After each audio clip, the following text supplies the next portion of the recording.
IUPAC मामले पर सुनवाई करते हुए सुप्रीम कोर्ट ने ममता बनर्जी के ऊपर बड़ा प्रहार किया और कहा कि जिस तरीके से आईपैक के ऑफिस पर रेड पड़ी और ममता बनर्जी वहां पुलिस अधिकारियों को लेकर पहुंची, ये बहुत गलत परंपरा की शुरुआत ममता बनर्जी के द्वारा की गई है और इस तरीके की हरकत और भी राज्य के मुख्यमंत्री कर सकते हैं। सर, कितनी मुश्किलें अब ममता बनर्जी की बढ़ेंगी जब बंगाल में इस इलेक्शन की अनाउंसमेंट हो चुकी है कि कब वोटिंग होने वाली है?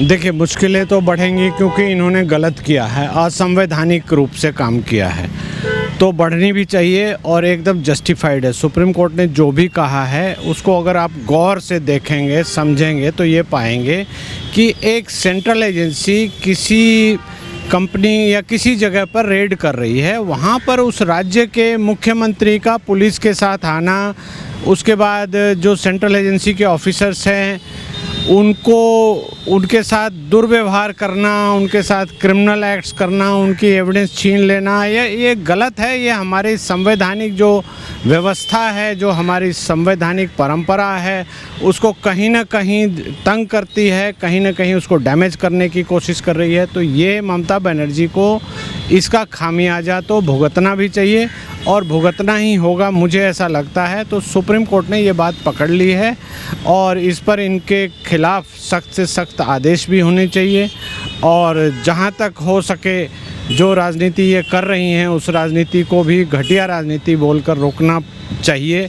मुझे ऐसा लगता है ये होना भी चाहिए इनके साथ। सर, इसी के साथ साथ बंगाल में अब चुनाव की तारीखों का ऐलान कर दिया गया है चुनाव आयोग के द्वारा और इसी बीच चुनाव आयोग ने भी बंगाल के 5 डीजीज को बदल दिया है जो टीएमसी के इशारे पर काम कर रहे थे। क्या लग रहा है कि ममता बनर्जी की मुश्किलें और बढ़ेंगी? जिस तरीके से पहले पुलिस अधिकारियों को अपने इशारे पर नचाया जा रहा था, पुलिस का कैडर ममता बनर्जी के इशारे पर काम कर रहा था, पर अब पुलिस कैडर के तमाम अधिकारियों को बदल दिया गया। देखिए, ये तो होगा ही और चुनाव आयोग का एक ही कर्तव्य है कि चुनाव जहाँ पर भी हो रहा है, जिस राज्य में हो रहे हैं या जहाँ भी हो रहे हैं, वो निष्पक्ष रूप से हों और अच्छे से हों, फेयरली दिखाई दें। तो वैसी दशा में जो ममता बनर्जी कर रही थी, अभी तक हाल तक किया है और जो करना चाह रही थी, वो चुनाव आयोग को कहीं ना कहीं से पता लग गया। तो उन्होंने इस तरह के आदेश किए हैं कि इन पुलिस अधिकारियों को बदला जाए और इनके होते हुए निष्पक्ष चुनाव नहीं हो सकेंगे। ये कहीं ना कहीं जैसा जो बूथ को लूटने की घटना या धमकाने की, लोगों को धमकाने की घटना होगी, उस सब में कहीं ना कहीं ये ममता बनर्जी को सपोर्ट करेंगे या ममता बनर्जी के हिसाब से चलेंगे। इसलिए चुनाव आयोग ने ऐसा किया है और इसका स्वागत भी लोगों को करना चाहिए। चुनाव आयोग की ड्यूटी है जिसको कि वो अच्छे से कर रहा है।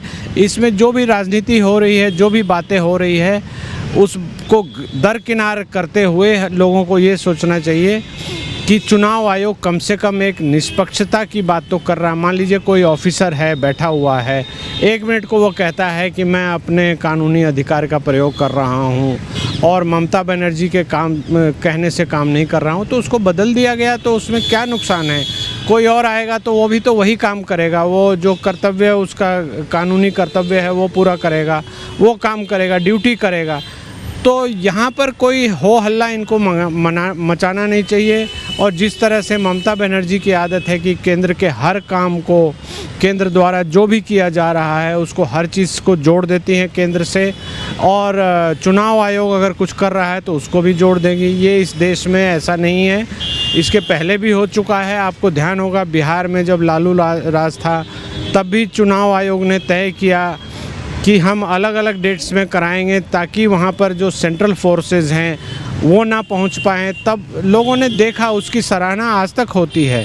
उसको उस वक़्त के मुख्यमंत्री जो थे उन्होंने बड़ा विरोध किया था, बहुत नाटक करने की कोशिश की थी, लेकिन आज उस बात को सब मानते हैं कि बहुत ही अच्छा हुआ था और ये एक ट्रेंड सेटर काम हुआ था, जिसके कारण आज भी हम कह सकते हैं कि भारत में निष्पक्ष चुनाव होते हैं और प्रजातंत्र का सही रूप यहाँ देखने को हमें मिलता है।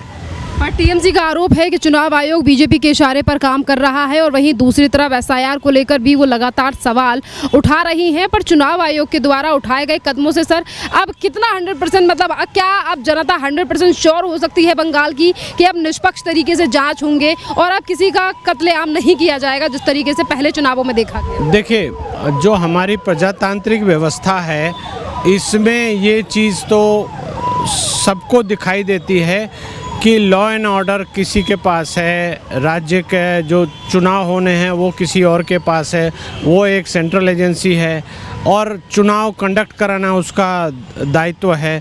लेकिन वो चुनाव जब कंडक्ट कराएगा तो राज्य की जो पुलिस है सेंट्रल पैरामिलिट्री फोर्सेस के साथ मिलकर ही कराएगा। तो ऐसे तो एब्सोल्यूट पावर कहीं किसी के पास नहीं है और बहुत सारे चेक्स एंड बैलेंसेस हमारे प्रजातांत्रिक व्यवस्था में बनाए गए हैं जो थ्रू टाइम निकले हैं, इवॉल्व हुए हैं।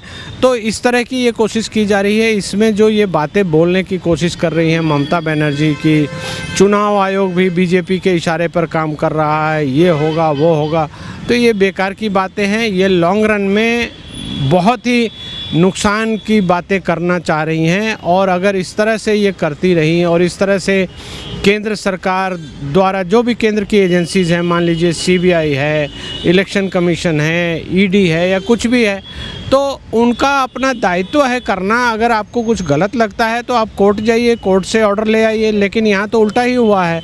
जो आईपैक में जो वेस्ट बंगाल की पिटीशन लगी है उसकी सुनवाई में कोर्ट ने बड़ा सीरियस व्यू लिया है कि आपको क्या अधिकार है, मुख्यमंत्री को वहाँ क्या अधिकार है, वहाँ जाकर जो भी इन्वेस्टिगेशन हो रही है, रेड हो रही है, जो सबूत इकट्ठे किए जा रहे हैं, उन ऑफिसर्स को धमकाना, उनके साथ एक क्रिमिनल की तरह बिहेव करना या उनके सबूत को नष्ट करना या सबूत को छीन लेना, तो ये गलत है। और सुप्रीम कोर्ट ने इस बात को पकड़ लिया है। तो मुझे लगता है कि ममता बनर्जी के खिलाफ ये सख्त से सख्त रुख लेकर कार्रवाई भी करनी चाहिए। सर, आईपैक के मामले को लेकर ये भी कहा गया टीएमसी के वकील जो हैं कपिल सिब्बल उनके द्वारा, और कई सवाल ये भी उठे कि आईपैक के पूरे मामले में जो जांच को लेकर सवाल उठे जिसमें पहले से ही सुप्रीम कोर्ट में मामला चल रहा है, उसमें ये कहा जा रहा है कि ईडी अपनी तरफ से याचिका दायर नहीं कर सकती है इस पूरे मामले को लेकर, क्योंकि आर्टिकल 32 या 226 के तहत ईडी के पास कोई अधिकार नहीं है। अगर इस पूरे मामले में कोई याचिका दायर कर सकता है तो वो केंद्र सरकार है। तो क्या ममता बनर्जी का बिहेवियर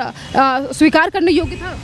देखिए, बिल्कुल स्वीकार करने योग्य नहीं था। वो उनके वकील जो भी बोल रहे हैं उन बातों का कहीं कोई फ़र्क नहीं पड़ता। अब ये सुप्रीम कोर्ट को तय करना है कि ईडी ने जो पिटीशन लगाई है वो ईडी एज ए संस्था लगानी चाहिए थी कि या उनके जो ऑफिसर पीड़ित हुए हैं उनके द्वारा लगाए जानी चाहिए। संवैधानिक रूप से जो सही होगा, सर्वोच्च न्यायालय है हमारे देश की, संविधान की पूरी परिभाषा ये करती है, देखती है, समझती है और जो भी संवैधानिक रूप से बातें कही गई हैं उसको लेकर ही ऑर्डर करेगी। तो इसको लेकर हमें कहीं दो राय नहीं होनी चाहिए कि जो भी बातें ये बोल रहे हैं तो वो उनके पक्ष की बातें बोल रहे हैं। लेकिन सुप्रीम कोर्ट जब ऑर्डर करेगी तो इन चीज़ों को सोच समझकर संवैधानिक जो व्यवस्था बनाई गई है, जो प्रावधान है, उनको देखते हुए करेगी। तो इसमें कहीं कोई जो इनकी बात बोल रहे हैं या जो भी बातें बोल रहे हैं उससे हमें कोई विचलित होने की या कहीं भी किसी को कोई प्रभावित होने की आवश्यकता नहीं है। होगा वही जो संवैधानिक रचना है, जो संवैधानिक प्रावधान के अनुसार हो रहा है, वही होना चाहिए।